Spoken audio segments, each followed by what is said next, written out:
This is from yesterday, and it's from the Tillamook Headlight Herald. I plan on suing over this article, and there's a very good reason for that. I know Carol Hansen. I know her. Her dog thinks I'm the best thing since buttered biscuits. She has never been rude or inconsiderate towards me whatsoever. Now, what we're going to do here is we're going to show you what's important about this. Are these guys all bad people? No, not even close. And how about this thing up the top?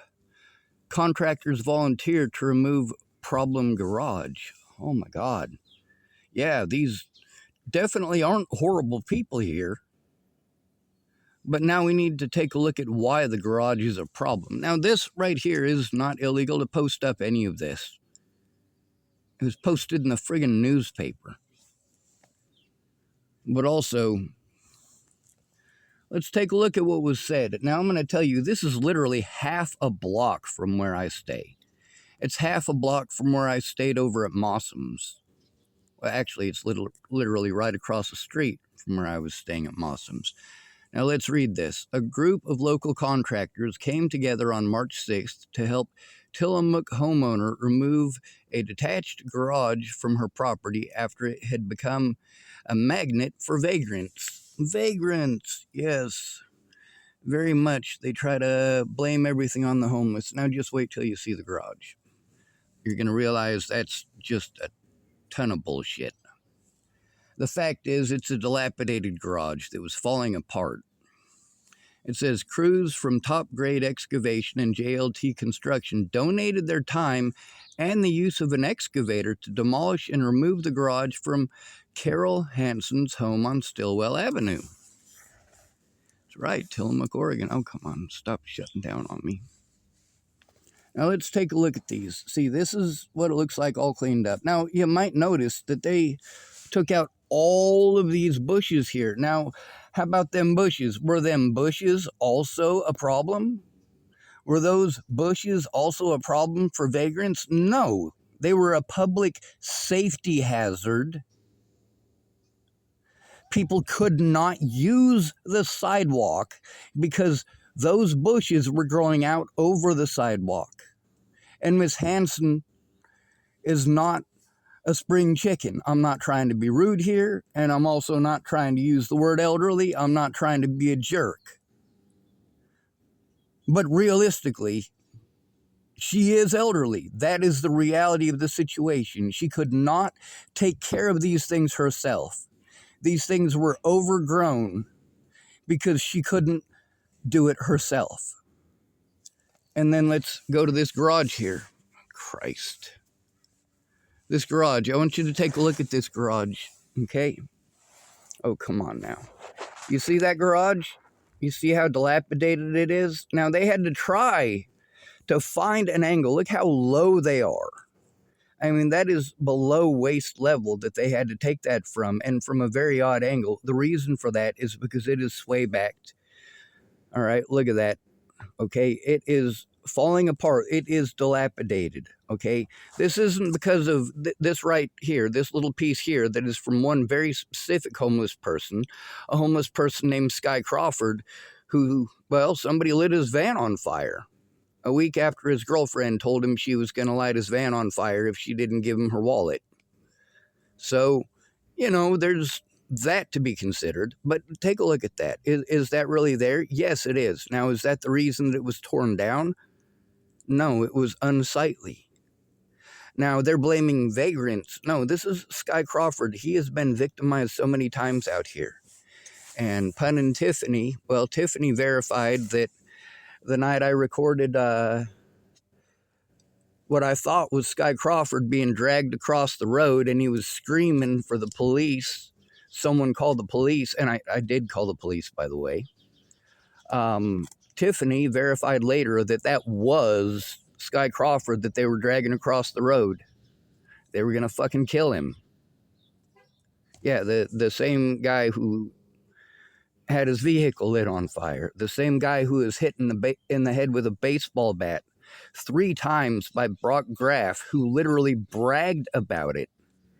I met other witnesses to that situation while I was locked up. And then Brock Graff sprayed him in the face with bear mace.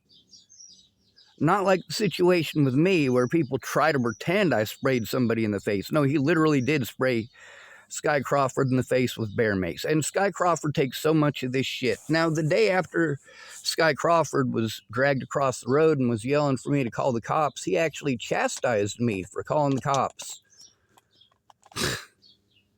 Yeah, that's reality.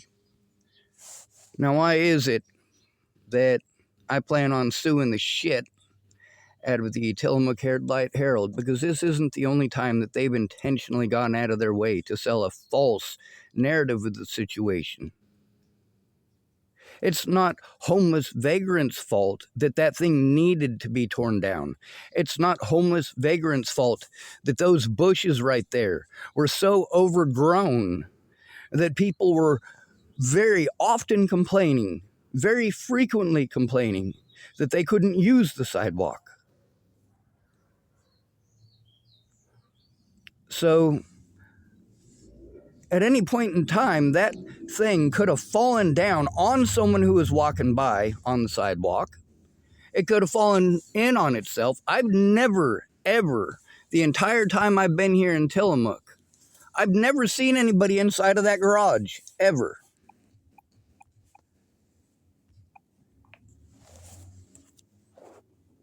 What they're doing is going out of their way to do what they always do. Blame whoever is easiest to blame it on. It's called a roll through or a rollover.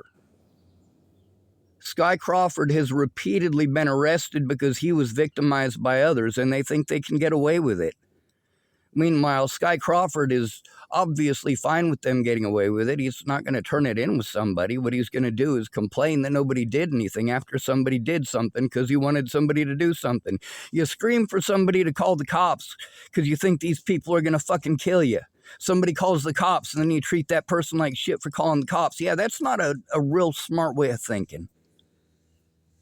But the fact is, I also have a history with the people at Tillamook Headlight Herald. There was a woman who used to work there. Her name was Saya, and she was very, very kind. But then there's also Will Chappell, who is the guy who's in charge there. He was a jerk more than once. He writes articles trying to paint homeless as basically just horrible people, blaming anything on the homeless that they can. That's what the city's government's idea of fixing problem is, that they don't want to actually fix, is to blame it on the homeless. Will Chappell, how about him? Well, just blame it on the homeless. It's the homeless's fault. Are you telling me that because of that one window,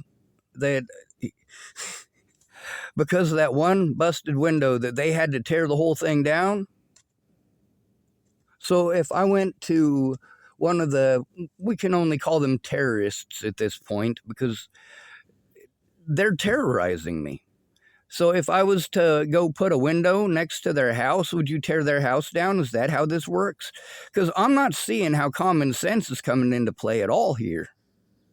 Let me tell you about Will Chappell. He was a dick. Now, there was a sign in his window. It was actually a stamp from Scottsbluff, Nebraska, which is where I was born. It was from a newspaper there. And I was looking at it in the window, and I was pretty jittery because all the stuff that's been going on. And a homeless guy named Nick Geffrey was sleeping just a little bit ways down, and he snored, and it was so loud, and I had my cane in my hand, and I fucking smacked that window so hard. Well, not hard enough, actually. Like, the thing is that I barely tapped it, and it splintered the whole thing, but it's such thin glass. If I'd actually tried to fucking break the window, like, my cane would have gone straight through that window. Now, I, of course, did the right thing. It was too early for anybody to be there. I was able to at least call the cops and let them know that I'd accidentally broken a window, and I went and got tape, and I taped up that window. And then, of course, I found out who it was that owned the building and fucking paid him for the window, because the man did pay he had to pay to replace the window. I didn't have the money to pay him to replace the window all at once, so he footed the bill and I paid the man back. Of course, I do my best to be responsible. No, it wasn't on purpose. Yes, I did repair it. Yes, I did break it, though. I'm not going to pretend I didn't. But Will Chappell wanted to be a dick about that. That's not okay. Now, there's lots of videos of me doing desperate shit, but I make sure I record that desperate shit.